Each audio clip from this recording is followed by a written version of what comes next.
directamente, pero vamos a hacer una pequeña trampilla. Se las voy subiendo ya desde mañana, ¿cierto?, en PDF al sistema. En realidad no tiene mucho que ver en realidad como texto. Lo primero es entender el concepto de fisiología. Básicamente, fisiología es aquella ciencia que va a estudiar las funciones de los seres vivos. Eso ustedes ya lo saben, que es esto de fisiología general. Fisiología viene de la palabra griega physis, que básicamente significa naturaleza, y el logos significa el conocimiento, o sea, el conocimiento de la naturaleza. Ahora, el sistema estomatognático, que es lo que vamos a estudiar durante toda esta unidad, proviene del griego stoma, que es boca, y natos, que significa mandíbula. El sistema biológico, en el fondo, que va a estar localizado en el territorio mandibular, ¿cierto?, craneal y cervical. ¿Cómo funciona eso? Básicamente, ¿cierto?, es la relación que existe, o básicamente es el campo de acción, ¿cierto?, del odontólogo, que está asociado, ¿cierto?, a la línea paralela que une, ¿cierto?, el reborde supraorbitario con una línea perpendicular en el proceso mastoides, está detrás, ¿cierto?, de la oreja, y una segunda línea que pasa, ¿cierto?, por el hueso ioides. Por lo tanto, todo lo que se encuentra, ¿cierto?, en este cuadradito de acá es lo que ustedes pueden intervenir como odontólogos dentro del sistema estomatognático. Y por lo tanto, ¿cierto?, dentro de ello encontramos diferentes elementos, que son huesos, músculos, articulaciones, órganos, sistemas vasculares y sistema nervioso. Además, un sistema linfático, ¿verdad?, etc. La normofunción. ¿Qué entienden ustedes por normofunción?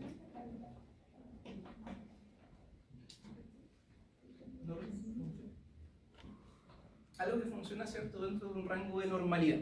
Es lo contrario a la patología. Entonces, todo lo que funciona en normofunción es lo que se estudia en fisiología. Después, ¿cierto?, cuando ustedes ya conocen la normofunción, lo que van a entender, ¿cierto?, es la fisiopatología, o sea, cómo se comporta el cuerpo cuando está enfermo. Entonces, básicamente la normofunción comprende, ¿cierto?, un equilibrio fisiológico, cambios adaptativos que se van a producir en las estructuras, y una adaptación funcional de los tejidos. Todo eso dentro de un rango de normalidad. Cuando no hay normofunción, hay disfunción. Y básicamente es en ese momento cuando no hay una adecuada, ¿cierto?, compensación morfofuncional. Eso significa que en el fondo el sistema no se va a poder regular para volver, ¿cierto?, a la normalidad. No va a recuperar la homeostasis. Ustedes lo conocen. Bueno, ahí dice, ¿cierto?, componentes. Se desconfiguró toda la presentación. Y ahí dice huesos. Entonces, básicamente, esto es un recuerdo, ¿cierto?, de lo que en algún momento vimos, de lo que es anatomía. ¿Qué hueso es el que está marcando, ¿cierto?, el monito? Hueso maxilar, ¿verdad? Ese hueso maxilar va a articular con diferentes huesos. Recordemos, ¿cierto?, hacia lateral, el hueso cigomático morado, hacia arriba, ¿cierto?, los huesos nasales. Este hueso maxilar, ¿cierto?, va a componer un elemento importante que es la bóveda palatina, ¿verdad? Y va a incluir estos elementos que están acá, que son los dientes. Perfecto. Entonces el hueso maxilar, ¿cierto?, va a ser uno de los principales elementos que van a componer el sistema estomatognático. Por lo tanto, acá la primera tarea, ¿cierto?, es ir recordando sus componentes anatómicos para poder, ¿cierto?, entender qué es lo que estamos evaluando cuando hablamos de ciertos elementos. Por ejemplo, si yo les hablo de la tuberosidad del maxilar, ¿a qué me estoy refiriendo? A esta parte posterior, ¿cierto? A este elemento de acá, ¿cierto? Hablamos del proceso alveolar, ¿cierto? Estamos hablando del punto donde se insertan los dientes. Eso en esencia es volver, ¿cierto?, a recordar anatomía.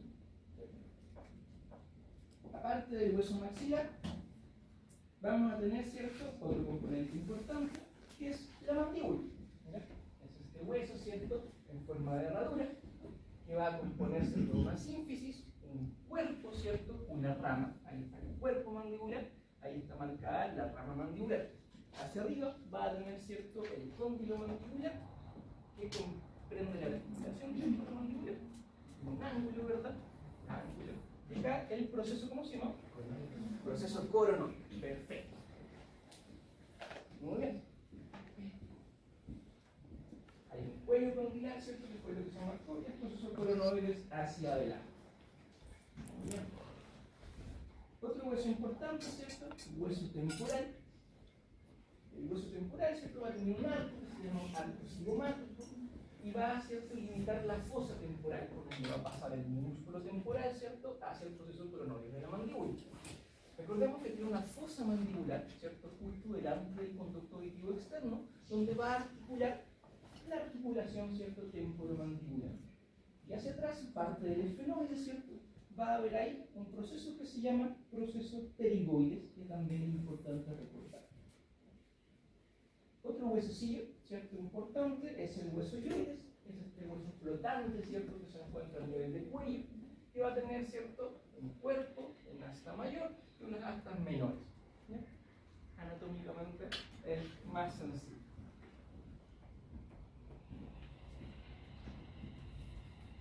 A ver, aparte de ello, vamos a tener diferentes músculos. Músculo pterigoideo lateral. Origen e inserciones del músculo pterigoideo lateral. Vamos.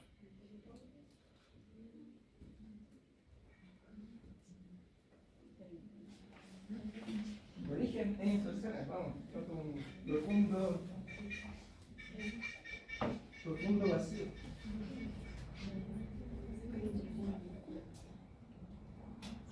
Acá se cortó, ¿cierto?, el proceso coronoide. Los blandos, ¿verdad? Y están marcando el fondo con esas flechitas. Ahí está el músculo, ¿verdad?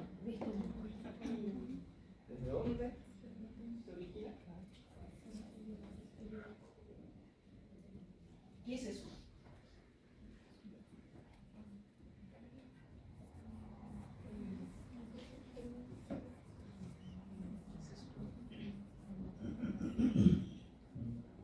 Bien.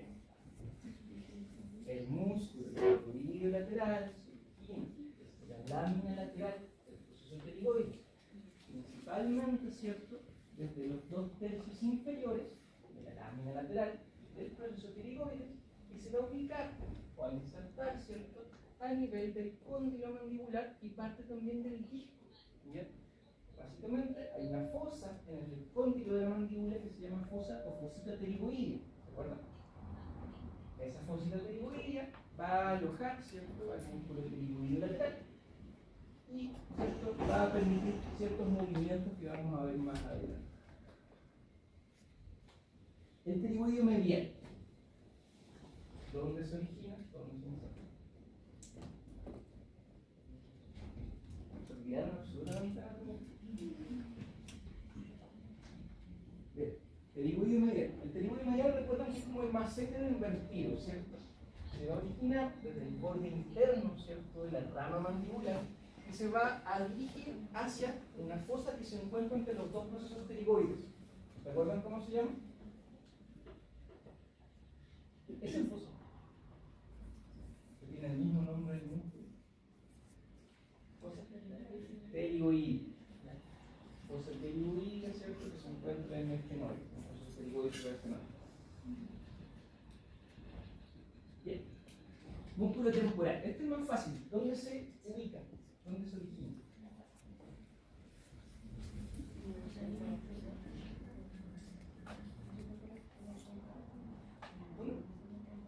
Región temporal, ¿cierto?, en la fosa temporal que se encuentra a nivel del cráneo, ¿verdad?, la porción superior. Involucra tanto hueso temporal, parietales, ¿cierto?, frontales, parte del esfenoide. Y se va a insertar, ¿dónde?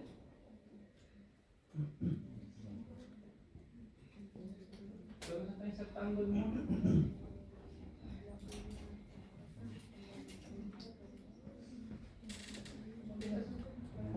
Proceso coronoide.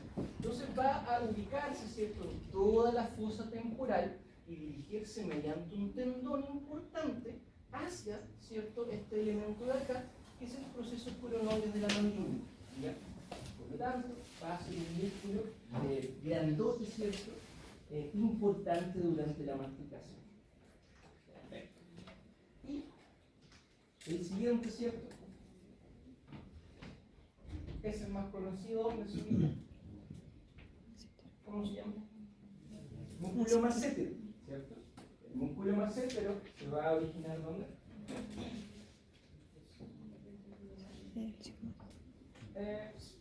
en esencia, ¿cierto? En la porción tanto externa como interna del proceso cigomático, ya tanto del temporal como del maxilar, y se va a dirigir hacia el borde lateral, ¿cierto?, de la rama mandibular. Entonces va a cubrir toda la porción parótido-maceterina, ¿cierto?, por delante del conducto auditivo, ahí.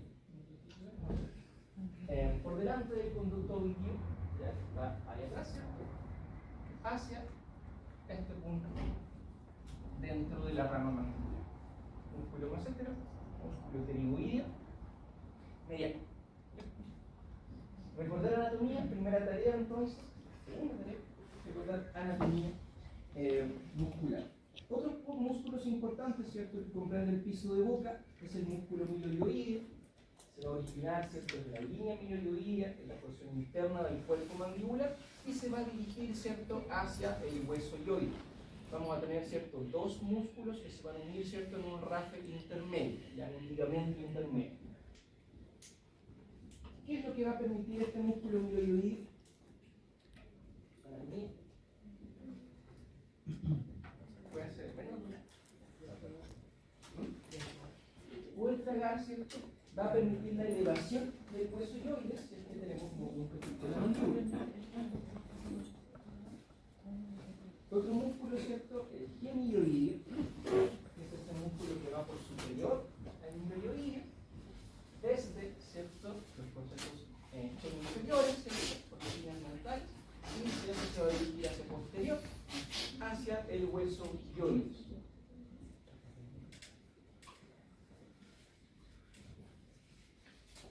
Por otro lado tenemos el estiloioideo, ¿cierto?, que va desde el proceso estiloides hacia el hueso yoides, ¿ya? Y el más importante de todos, el digástrico.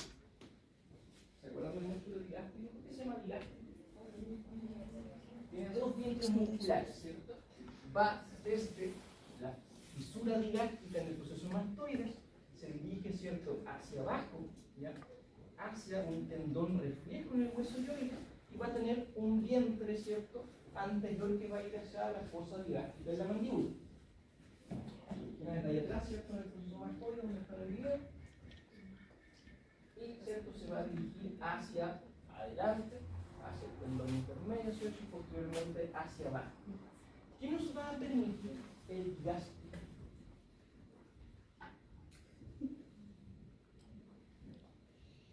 ¿Qué permite el digástrico? Vientre anterior principalmente. Apertura bucal, ¿cierto? Nos permite abrir la boca. ¿Qué inerva al digástrico? Desde el punto de vista motor.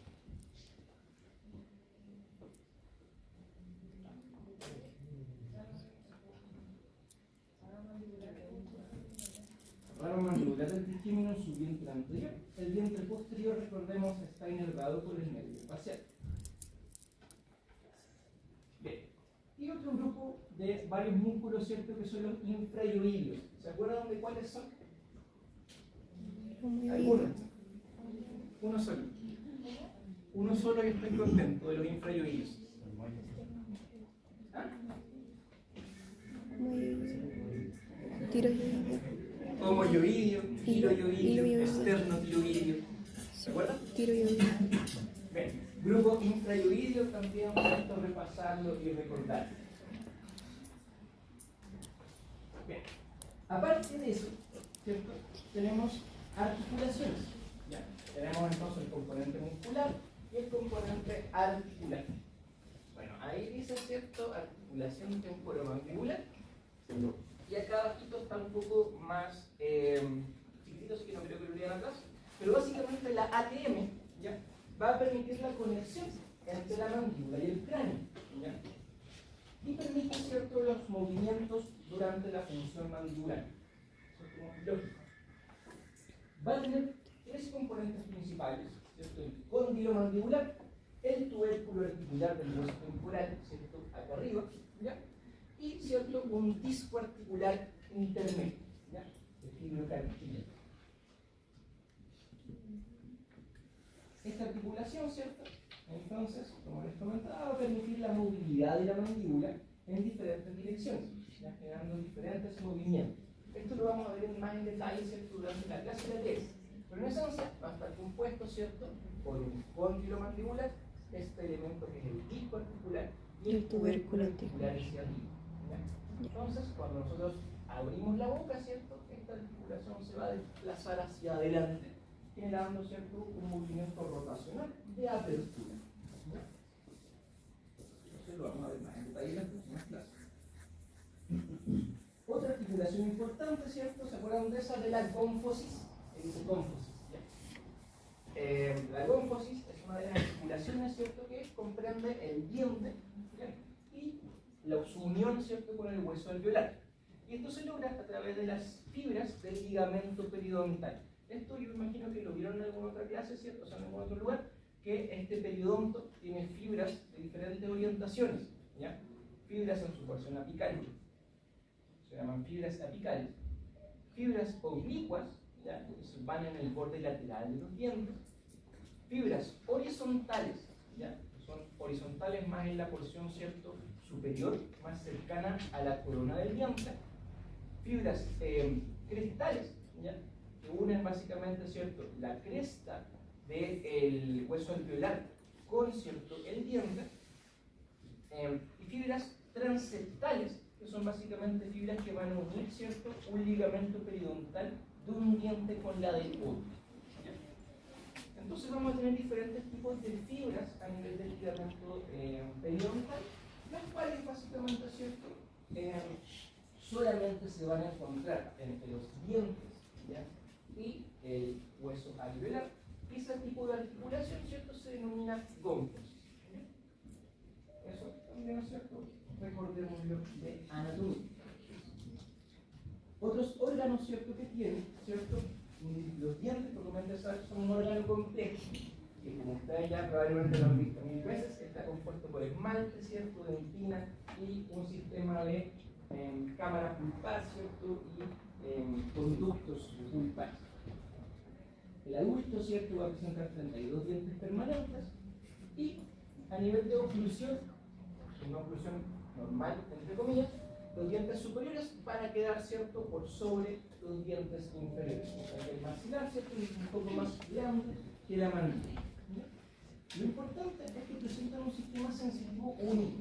Eso significa que hay vasos y nervios, ¿cierto?, que van a dirigirse hacia el canal del diente y hacia la pulpa, generando un sistema de inervación que ustedes van a tener que manejar al revés y al derecho. Entonces están todos los dientes, sus canales radiculares, etcétera, etcétera, muy importante para el dolor. Otro elemento importante, ¿cierto?, son la lengua y la orofaringe. ¿Ya? La lengua con todos sus músculos, sus papilas, ¿cierto?, sus elementos sensitivos, etc. Y la orofaringe también, ¿cierto?, con sus componentes de tonsila, la úvula, ¿verdad?, músculos, etc. Eso lo vamos a ver más en detalle en las clases de salivación, músculos, etc. Las glándulas salivales, ¿verdad? También tenemos tres glándulas salivales mayores, que son la glándula parótida, ¿verdad?, acá atrás, glándula submandibular, ¿cierto?, acá abajo, y sublinguales que se encuentran bajo la lengua. Además, ¿cierto?, hay una serie de glándulas salivales menores que se ubican en todo el tracto aerodigestivo superior y básicamente se encargan de secretar saliva. Y la saliva, ustedes van a ir viendo, ¿cierto?, en sus clases de clínica, simulación clínica 1 o 2. Y en ese caso también lo vamos a revisar desde el punto de vista fisiológico, cómo ocurre, ¿cierto?, la salivación dentro de este sistema. Otra cosa importante, ¿cierto?, el sistema vascular. ¿Ya? Tenemos una serie de arterias y venas y vasos linfáticos que van a estar dentro de cabeza y cuello, que lo vimos, ¿cierto?, ampliamente en anatomía. Y básicamente va a permitir el transporte de elementos nutricios transporte de células inmunes, ¿ya? El transporte de desechos metabólicos, ¿cierto? Y el sistema linfático que va a estar asociado principalmente al elemento inmune. Aquí es importante recordar, ¿cierto?, algunos elementos vasculares importantes. Esto les va a servir para anestesia probablemente. Pero tan en detalle no lo vamos a revisar, ¿cierto?, en esta asignatura. Lo que sí vamos a revisar más en detalle es el sistema nervioso, ¿ya? El sistema nervioso, el sistema trigeminal principalmente, va a estar compuesto por diferentes vías, ¿cierto?, y mecanismos por los cuales la información desde la periferia se va, ¿cierto?, a modular e integrar a nivel del sistema nervioso central. Por lo tanto, lo que tenemos que aprender, ¿cierto?, durante este semestre es cómo se coordinan y se regulan biológicamente, fisiológicamente, ¿cierto?, estos sistemas de transporte de información, ¿ya?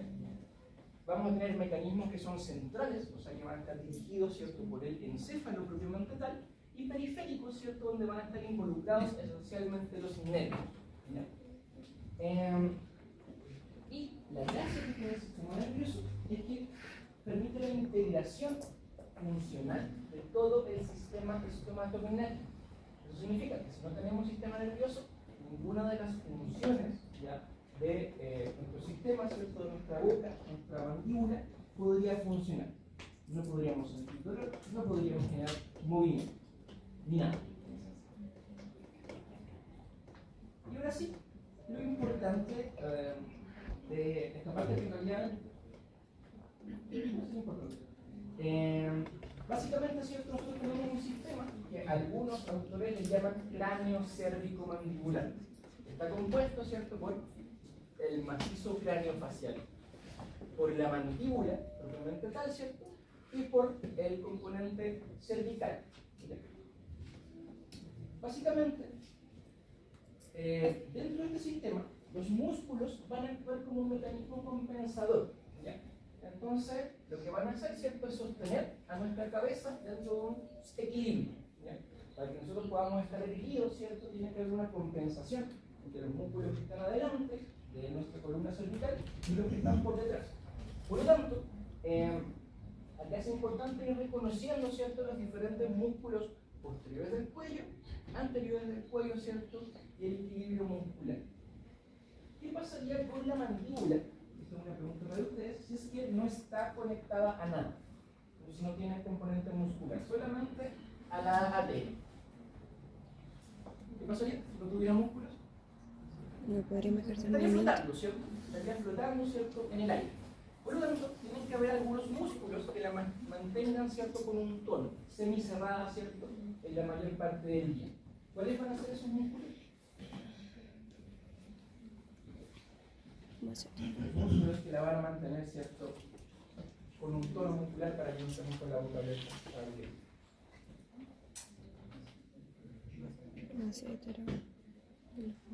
Efectivamente van a ser todos los elevadores, ¿ya? Músculo masséteros, músculo temporal. Y lo que van a hacer, ¿cierto?, es compensar el equilibrio mandibular. La línea roja, ¿cierto?, más superior, va a representar, ¿verdad?, el eje de fuerza que va a generar este músculo temporal. La línea más inferior, ¿cierto?, de acá, va a generar la línea de fuerza que va a estar generando ¿qué músculo? El massétero. Por lo tanto, estas dos poleas principalmente, ¿cierto?, más las que están por la porción interna, van a generar que la mandíbula se mantenga con cierto tono, ¿cierto?, en su movimiento. Y acá tenemos otro hueso flotante, que va a estar flotando, ¿cierto?, por otros elementos. ¿Cuáles son estos? ¿Qué sería esta? Es miloioideo. Parte de los suprayoideos, Sí, ¿cierto? Gástrico, miloioideo, tiroideo. En la porción posterior Digástrico. puede ser estiloioideo, vientre posterior del digástrico, etc. ¿Ya? Hacia acá, esto está representando el esternón, ¿cierto?, de la porción inferior. ¿Cómo se llaman estos músculos de acá? Los infrayoides. Entonces, ¿qué es lo que va a estar ocurriendo si nosotros tenemos poleas por arriba del yoides y poleas por abajo del yoides? Vamos a ver. Va a permitir ciertos movimientos ascendentes y descendentes. ¿Qué pasa si yo dejo la mandíbula fija? Yo aprieto los dientes, ¿cierto? Y trago. ¿Qué va a ocurrir con el yoide? Se va a elevar. Se va a elevar. Se va a elevar. Eso lo va a estar generando, ¿cierto? Este grupo suprayoide. Hacia abajo. Si yo trato de abrir la mandíbula, ¿qué tiene que ocurrir? De abrir la boca. Va a bajar El el... yoides baja. Un poquito. ¿Por qué no baja tanto? ¿Por qué? Porque los infrayoides se van a tensar. Y esa tensión va a hacer que genere, o sea, no se van a acortar, sino que van a generar, ¿cierto?, una contracción que se llama isométrica. Y eso va a generar, ¿cierto?, que el yoide se mantenga fijo en su posición. Si el yoide está fijo en su posición, los suprayoides, ¿cierto?, van a permitir acortarse. Y al acortarse, vamos a poder, ¿cierto?, abrir la boca. Pero ¿qué pasa con todo este grupo muscular si está contraído, ¿cierto?, por delante del cuello? ¿Qué creen que pasa con la cabeza? Si yo tuviera solamente, ¿cierto?, un grupo anterior de músculos que se están contrayendo. Va a estar tenso. Se movería la cabeza hacia adelante. Sí. Entonces, ¿qué tiene que haber? Su- Músculos atrás, ¿cierto? Un soporte posterior en la cabeza y genere que esa musculatura se compense. Por tanto, lo que quiero llegar con esto es que hay una serie de cadenas musculares que se activan con cada movimiento. ¿Ya? La musculatura posterior del cuello siempre va a tener un tono muscular para que nosotros podamos estar lo suficientemente erguidos, ¿cierto?, para poder funcionar. Lo mismo con la musculatura, ¿cierto?, de adelante. Efectivamente, el macizo facial, se fijan, desde el punto de vista del tamaño, es mucho más, está más inclinado, ¿cierto?, hacia adelante. Por lo tanto, con el propio peso de la cabeza, nosotros deberíamos irnos hacia adelante, ¿verdad? Lo que hacemos entonces es compensar mediante una serie de músculos que están en la porción posterior, trapecios, esplenios, interespinosos, ¿cierto?, etcétera, etcétera, etcétera, en función de poder, ¿cierto?, mantener este sistema erguido. Y en esencia, eso es lo único importante de este sistema cráneo-cérvico-mandibular, que en este tutorial, como ustedes van a ver, la porción tan cervical, ¿cierto?, uno no la evalúa tanto, no así todo lo que comprende, ¿cierto?, el sistema estomatognático propiamente tal. Y eso, en esencia, es la clase introductoria del día de hoy. Entonces queda como tarea, ¿verdad?, revisar anatomía del sistema masticatorio, revisar los componentes óseos, músculos, esqueléticos, nerviosos, vasculares, etc. ¿Qué eso? ¿Dudas? Todas las que